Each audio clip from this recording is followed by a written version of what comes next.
Good day everyone, my name is Christian Acampo Bustamante and this is my video 1 presentation for Philo 12B.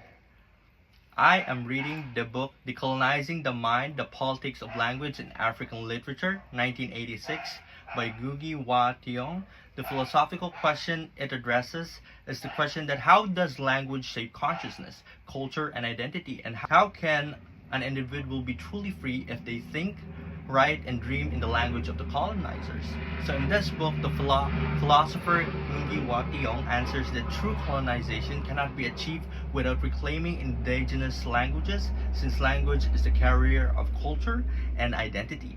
Ngugi wa Thiong, the author, supports this by 3 arguments, and that is first, the dominance of colonial languages distance indigenous individuals from their own cultural roots and identity. For example, in schools, children were punished for speaking in their mother tongues, which instilled shame and broke the natural link between language, culture, and identity.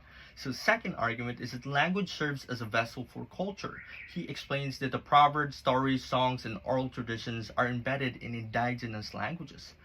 Third is that language is a dynamic political instrument that provides authority, shape collective consciousness, and entrench dominance through empowering resistance. The argument's strength is that it claims that language is a carrier of culture and identity. This is the most powerful argument due to the fact that language is a neutral tool of communication. The philosopher Ngugi wa Thiong shows that language shapes how people think, how they remember, how they see themselves genuinely. Its weakness lies in the practical limitations of completely rejecting colonial languages. For instance, global communication, colonial language through impose have become a tool for international discourse, education, and science.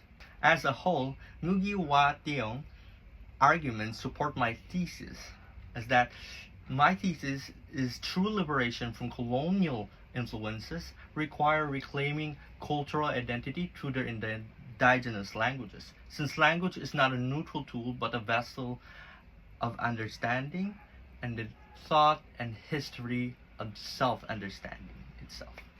Thank you and have a great day.